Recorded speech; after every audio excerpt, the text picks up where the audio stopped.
ফের ফাঁকা আওয়াজ বাংলাদেশের স্বরাষ্ট্র উপদেষ্টা জাহাঙ্গীর আলম চৌধুরীর। বাংলাদেশের সাধারণ মানুষকে কার্যত বোকা বানিয়ে ক্ষমতা ধরে রাখতে মরিয়া ইউনূস সরকার। যে বিজেপি বাংলাদেশিদের ভারতে অনুপ্রবেশে মদত দিচ্ছে, যারা প্রতিনিয়ত ভারতের সঙ্গে যুদ্ধ বাঁধানোর তাল করছে, তাদের প্রশংসায় পঞ্চমুখ জাহাঙ্গীর।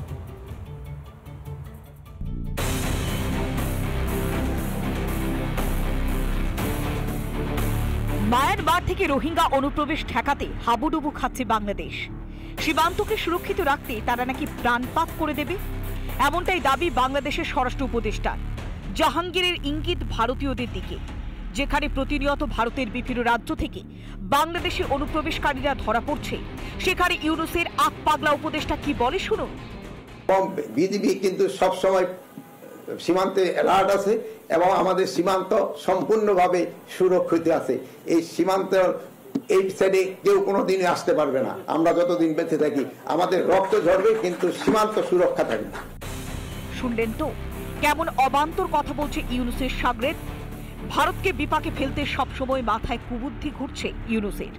প্রতিনিয়ত জিহাদিদের ভারতে অনুপ্রবেশে মদত দিচ্ছে বাংলাদেশের সীমান্তরক্ষী বাহিনী বা বিজিবি। অনুপ্রবেশ যেন বন্ধ না হয়, সেই কারণে সীমান্তে কাঁটাতারের বেড়া বসলেই গা জ্বালা ধরছে বিজেপির। তারাই বিজেপিকে বলছে যে কোনোভাবে যেন ভারতীয়রা ওখানে কাঁটাতারের বেড়া না দিতে পারে, কারণ কাঁটাতারের বেড়া দিলে পরে অনুপ্রবেশ এবং চোরাচালান দুটোই বন্ধ হয়ে যাবে, জঙ্গি ঢোকানো বন্ধ হয়ে যাবে। এগুলো তো বিপদ হবে এগুলো বাংলাদেশের পক্ষে। বাংলায় প্রবাদ আছে, কত হাতি গেল তল, মশা বলে কত জল। বাংলাদেশের স্বরাষ্ট্র উপদেষ্টা জাহাঙ্গীর আলম চৌধুরীর অবস্থা খানিকটা সেরকম। কাজের বেলায় লবডঙ্কা আর মুখে শুধুই বড় বড় কথা। সীমান্ত পেরিয়ে মালদায় ঢুকে যখন ফসল চুরির চেষ্টা করছে বাংলাদেশি জিহাদিরা, আর তখন বাংলাদেশি জনগণকে খুশি করতে সীমান্ত সুরক্ষার কথা বলছেন জাহাঙ্গীর। মুখ রক্ষার চেষ্টায় গোটা বিশ্বের কাছে সে যে হাসির খোরাক হলো, এ কথা কবে বুঝবে ইউনূসের চামচারা? রিপাবলিক বাংলা।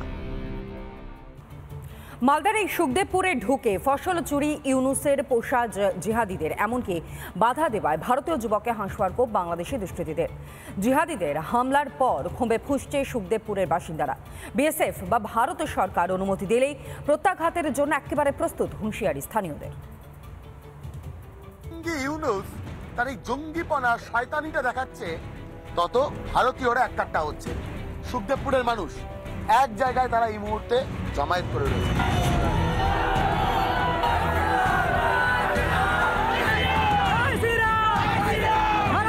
পিটের জবাব পাটকেলে বাংলাদেশের জিহাদিদের সবক শেখাতে তৈরি মালদার সুখদেবপুর। সুযোগ পেলেই হবে বদলা, হুঙ্কার বাসিন্দাদের। মৌলবাদী দুষ্কৃতীদের পাল্টা জবাব দিতে এককাটা স্থানীয় বাসিন্দারা। দেশের জন্য জীবন দিতেও তারা প্রস্তুত। আবার চুরি করতে আসলে ওদেরকে ধরে শাস্তি দিতে হবে। শাস্তি দেবেন? যথেষ্ট শাস্তি, যথেষ্ট শাস্তি দেবো। কিরকম কিরকম তখন বুঝতে পারবে, এখন তো বলে লাভ হয় না, আগে বলে লাভ নেই। যখন ধরবো তখন শাস্তিটা দিব। ভারতবাসী দেশের জন্য জীবন দিয়ে দেবো, কিন্তু বিএসএফ এর একটা কোনো ক্ষতি হতে দেবো না। হ্যাঁ, অবশ্যই বিএসএফ এর সাথে সাথ দিব। ভারত সরকার একবার অনুমতি দিলেই ঢাকার বাংলাদেশের অংশ থাকবে না বলে হুঁশিয়ারি সুখদেবপুরের বাসিন্দাদের। সরকার যদি একবার আমাদের অনুমতি দিয়ে দেয়, 140 কোটি লোক যদি বাংলাদেশ চলে যায়, তো কালকে ওই ঢাকা, মানে যে ঢাকা আছে ওই ম্যাপে ওই ঢাকা নামটা থাকবে না। সুখদেবপুরে জিহাদিদের অনুপ্রবেশের চেষ্টা নিয়ে চাঞ্চল্যকর দাবি করেছে বিজেপি। অনুপ্রবেশে মদত বিদেশি শক্তি দাবি গেরুয়া শিবিরে।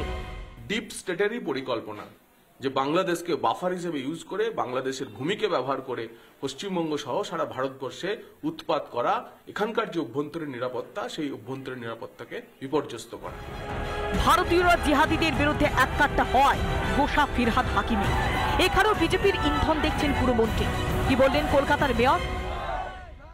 হুলিগানরা এখন ওই দেশ চালাচ্ছে। তার মানে এই নয় যে আমরা যারা এপাশ বাংলার লোক তাদের ওখানে গিয়ে বাঙালি বাঙালি করে যেরকম তাড়া করছে বিজেপি, সেটা করাটা ঠিক। সুখদেবপুর একত্রিত হয়েছে, বারবার তারা বলছেন আগে দেশ পরে জীবন, আগে বিএসএফ, তাদের সঙ্গে আমরাও থাকবো, আর এই বাংলাদেশিদের ষড়যন্ত্র চুরি করতে দেব না। ভিডিও রজনীকান্ত বেরার সঙ্গে ভাস্কর বসু, রিপাবলিক বাংলা, সুখদেবপুর, মালদা। শনিবারের পর রবিবার ফের ভারতে ঢুকে ফসল চুরির চেষ্টা। গুরুতর অভিযোগ মালদহ সীমান্ত লাগোয়া সুখদেবপুরের বাসিন্দাদের। এমনকি এপারে এসে এক ভারতীয়কে হাসুয়ার কোপও মেরেছে বাংলাদেশি গুন্ডারা। যুদ্ধ হলে ভয়ঙ্কর পরিণতিতে ভুগতে হবে বাংলাদেশকে। সবটা জেনেও কেন যুদ্ধ বাঁধাতে মরিয়া হয়ে উঠেছে মোহাম্মদ ইউনূস।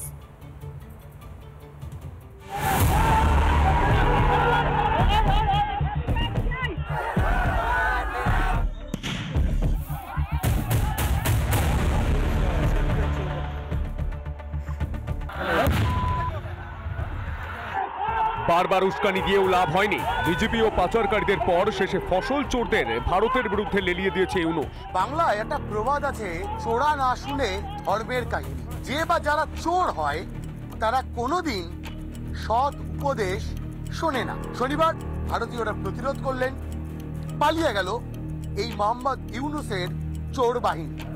তারপরে রবিবার আবারও ভারতের সুখদেবপুরের বাসিন্দারা তারা বলছেন ফসল চুরি করছে এই বাংলাদেশের চোরেরা। যারা চোর তাদের কোনো সম্মান আছে কি? তাদেরকে মেরে কেটে যেভাবে হোক তাদেরকে শাস্তি দেওয়া উচিত। শুধু ফসল বা পাম্প চুরি নয়, সীমান্ত পেরিয়ে এসে ভারতীয়দের উপর হামলা চালিয়ে আরো বেশি করে অশান্তি ছড়ানোর চেষ্টা করছে ইউনূসের অশিক্ষিত জিহাদিরা। এটা কিসের দাদা? এটাই লেগেছিল, হাসপাতালে মেরেছিল। হাসুয়া দিয়ে মেরেছিল, একদম হার্টের কাছে পায়ও মেরেছে। খুনের চেষ্টাই করছে। আসলে ইউনূস ও তার উচ্চিংড়ে বাহিনী চায় ভারতীয়দের ধৈর্যের বাঁধ ভাঙুক। নিজেদের যোগ্যতায় তো ক্ষমতায় থাকার এলেম নেই ইউনূসের, তাই যুদ্ধ বাঁধিয়ে আরো কিছুদিন নিজের গদিতে থাকা নিশ্চিত করতে চায় বাংলাদেশের প্রধান উপদেষ্টা। তার জন্য যদি গোটা বাংলাদেশের অস্তিত্ব সংকটে পড়ে কিছুই যায় আসে না ইউনূসের। ভারতকে উত্তপ্ত করার একটা চেষ্টা হচ্ছে, তো ভারত স্বাভাবিকভাবেই এই ফাঁদে পা দেবে না। ভারতীয় সীমানা রক্ষা করার দায়িত্ব বিএসএফ, তারা জীবন দিয়ে হলেও রক্ষা করবে। সারা বিশ্ব জানে ভারতের মতো মহাশক্তির সামনে 5 মিনিটও টেকার ক্ষমতা নেই বাংলাদেশের। যুদ্ধ হলে ভয়ঙ্কর মূল্য চোকাতে হবে বাংলাদেশকে। বাংলাদেশ ভূলক্রম, কারণ এরা তো এখন সন্ত্রাসবাদীদের দিয়ে চলছে, বাটা যুদ্ধ পরিস্থিতি তৈরি করে দিল বাংলাদেশ। ভারতের অসুবিধা নেই, বাংলাদেশ কিন্তু দুদিনের মধ্যে কাঙ্গাল হয়ে যাবে, ভিখারি হয়ে যাবে, ওখানকার মানুষদের খাবার অবস্থা থাকবে। সবটা জেনেও যুদ্ধই চান ইউনূস। আসলে ইউনূসের মতো ক্ষমতালোভীরা সাধারণ মানুষের কথা কখনোই ভাবে না, যেমনটা ভাবেনি পাকিস্তানের ইয়াহিয়া খান কিংবা পারভেজ মুশারফও। পাকিস্তানের জনতা যেভাবে দশকের পর দশক ধরে সেই ক্ষত বয়ে নিয়ে চলেছে, বাংলাদেশিদের জন্যও কি এই একই পরিণতি অপেক্ষা করছে? ভাস্কর বসুর রিপোর্ট, রিপাবলিক বাংলা। নানা ধরনের কন্টেন্ট দেখার জন্য লাইক করুন, শেয়ার করুন আমাদের ফেসবুক পেজ, সাবস্ক্রাইব করুন আমাদের ইউটিউব চ্যানেল। পাশাপাশি অন্যান্য ব্রেকিং নিউজের জন্য অবশ্যই চোখ রাখুন রিপাবলিক বাংলায়।